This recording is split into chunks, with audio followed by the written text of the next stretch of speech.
요한이 전한 거룩한 복음입니다.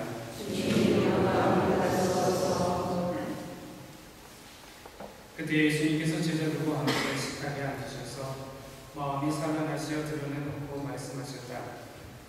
내가 진실로 진실로 너희에게 말한다. 너희 가운데 한 사람이 나를 팔아넘길 것이다. 제자들은 누구를 두고 하시는 말씀인지 몰라 어리둥절하여 서로 바라보기만 하였다. 제자 가운데 한 사람이 예수님 품에 기대어 앉아 있었는데 그는 예수님께서 사랑하시는 제자였다. 그래서 시몬 베드로가 그에게 고갯짓을 하여 예수님께서 말씀하시는 사람이 누구인지 여쭤보게 하였다. 그 제자가 예수님께 더 다가가 주님, 그가 누구입니까? 하고 물었다. 예수님께서는 내가 빵을 적셔서 주는 자가 바로 그 사람이다 하고 대답하셨다. 그리고 빵을 적신 다음 그것을 들어 시몬 이스카리ot의 아들 유다에게 주셨다. 유다가 그 빵을 받자 사탄이 그에게 들어갔다. 그때 예수님께서 유다에게 말씀하셨다. 내가 하려는 일을 어서 해라.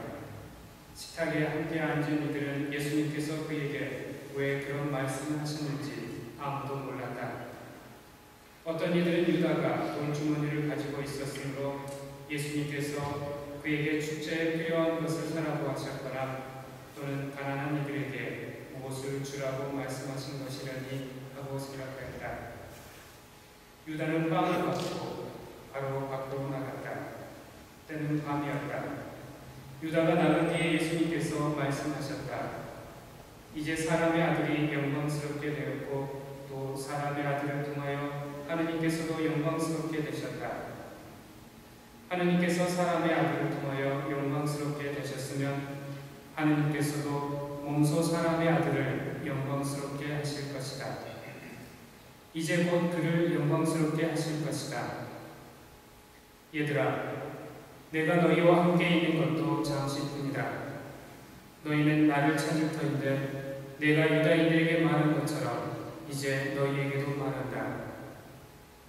내가 가는 곳에 너희는 올 수 없다.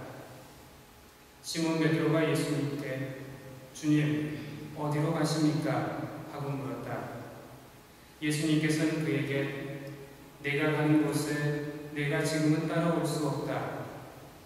그러나 나중에는 따라오게 될 것이다. 하고 대답하셨다. 베드로가 다시 주님, 어찌하여 지금은 주님을 따라갈 수 없습니까? 주님을 위해서라면 저는 목숨까지 내놓겠습니다. 하자 예수님께서 대답하셨다. 나를 위하여 목숨을 내놓겠다는 말이냐? 내가 진실로 진실로 너희에게 말한다. 닭이 웃기 전에 너는 3번이나 나를 모른다고 할 것이다. 주님의 말씀입니다.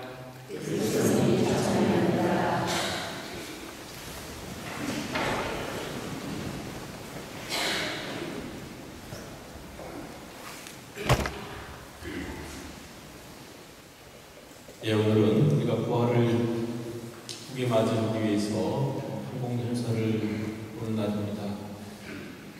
저를 포함해서 5명의 사제가 여러분들에게 고해성사를 줄 것입니다. 그래서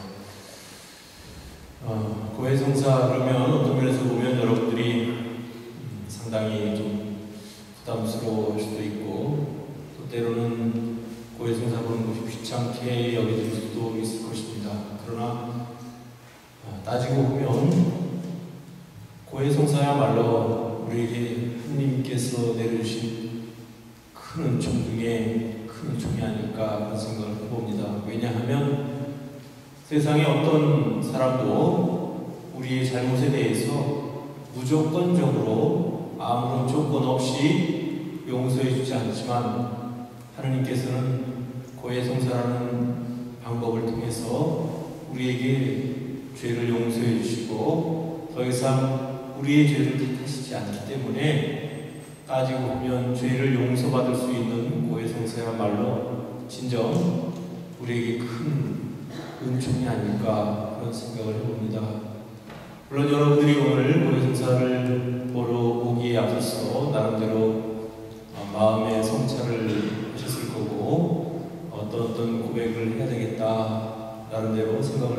그렇지만 또 이 성찰이라는 것이 사실은 별로 그렇게 쉽지 않은 것 같습니다. 그래서 여러분들이 그 성찰하는 것을 도와주기 위해서 지금부터 제가 십계명에 의해서 또 십계명에 따라서 그것을 기준으로 해서 여러분들이 성찰할 수 있도록 도움을 드리도록 하겠습니다. 지금부터 눈을 감고 제가 성찰하는 대로 이렇게 따라오시면서 여러분들이 이따 고해성사 할 때 이렇게 고해를 할 수 있으면 좋겠는데, 고해는 이렇게 특별히 합동 고백성사를 할 때에는 길게 하지 않는 것이 좋겠습니다. 그래서 간략하게 자신의 죄만을 이야기하면 좋겠습니다. 평상시에도 그렇게 하지만 특별히 합동고해 때에는 기다리는 사람들이 많기 때문에 본인만을 생각하지 말고 뒤에서 기다리는 사람들을 생각하면서 간단하게, 그러나 있는 모든 죄를 잘 성찰해서 짧게 고해성사를 할 수 있었으면 좋겠습니다. 우선 우리 양심의 안테나를 쓰려고 양심의 가책을 끼고 있는 것이 무엇인지 살펴봅시다. 다음으로는 십계명을 중심으로 성찰하는데 1, 2, 3계명은 하느님에 대한 사랑을 게을리하지 않았는지를 생각해 봅니다. 고백성사를 한 지 얼마나 되셨습니까? 전번 고백 때에 모르고 고백하지 않았거나 일부러 고백하지 않았거나 거짓 고백을 하지는 않았는지 살펴봅시다. 우리는 모든 정성을 다해 하나님을 섬기고 있습니까? 진심으로 하나님 아버지를 믿고 있습니까?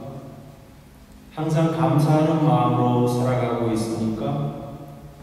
비신자들과 식사할 때에 소먹기를 부끄럽게 생각하지는 않았습니까?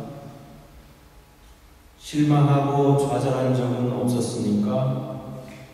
어려운 일이 풀리지 않을 때 점을 보거나 미신적인 것을 찾아가 볼까 생각하거나 찾아간 적은 없었습니까?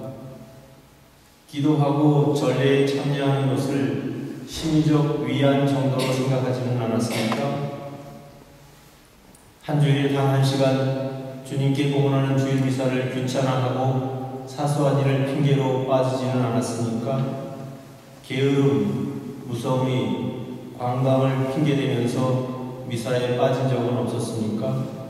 또 미사 중에 마음을 다하여 참여하였습니까? 성체를 모실 때 아무 준비 없이 습관적으로 영하지는 않았습니까? 그릇된 언행으로 하느님의 이름을 욕되게 하지는 않았습니까? 혹 하느님보다 돈이나 명예, 현세의 편안함을 더 우선하지는 않았습니까? 또한 하느님을 거부한 적은 없었습니까?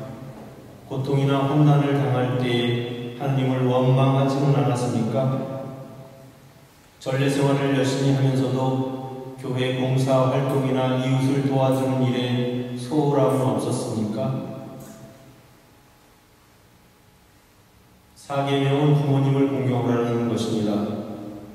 가정생활에는 충실하셨습니까? 부모에게 순종하였습니까? 혹시 부모의 마음을 상해드리지는 않았습니까?